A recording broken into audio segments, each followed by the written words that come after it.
কি হলো? বসো।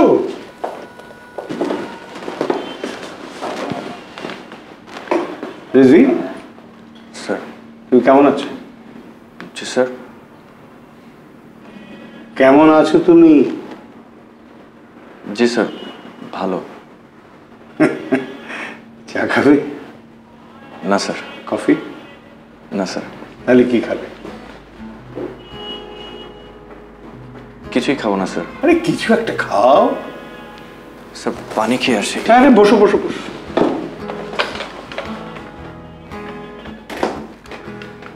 আমার এখানে আমার জন্য একটা কফি, আমার কফি, আর এক গ্লাস পানি পাঠিয়ে দাও, ঠান্ডা পানি।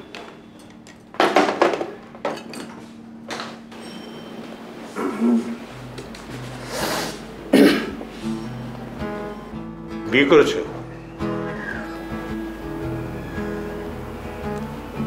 জি না স্যার। রাতে সাধারণত কয়টায় বাড়ি ফেরো? স্যার ঠিক নেই, কখনো 11টা বাজে, কখনো 12টা বাজে, 1টা-2টাও বেজে যায় মাঝে মাঝে। এত রাতে বাড়ি ফেরো কিভাবে?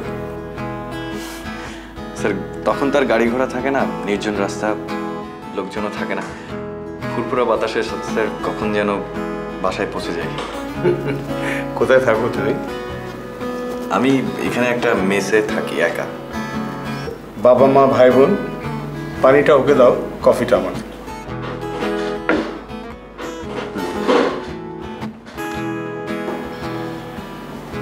বাবা মা ভাই বোন? স্যার বোন নেই স্যার, বাবা মা ভাই গ্রামে থাকে। তুমি 4 বছর আইসিইউতে ছিলে, কিন্তু কোর্সটা কমপ্লিট করলে না কেন? স্যার চাকরিটা খুব দরকার ছিল, পেয়ে গেলাম, তারপর আর কন্টিনিউ করা হয়নি। এই একটি কথা সবার কাছে শুনি,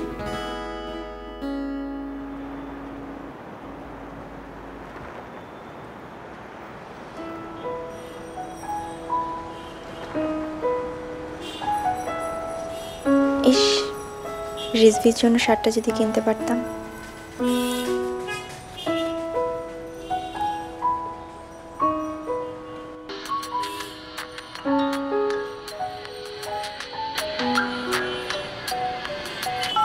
হ্যালো শায়লা, তুমি কোথায়?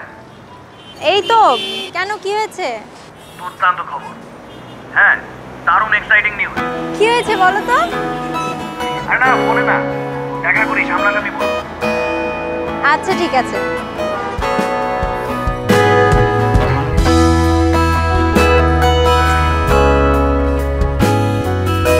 ওয়াও, কি সুন্দর গিফট।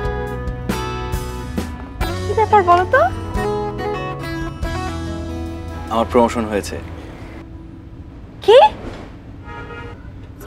কি? Chief accountant. সত্যি? মানে 1 লাফে চিফ অ্যাকাউন্টেন্ট? আমার বস বলেছে এটা আমার প্রমোশন না, এটা আমার পুরস্কার। আমার স্যালারি বেড়েছে 3 গুণ। অতএব আমরা কিন্তু বিয়েটা খুব দ্রুত সেরে ফেলতে পারি।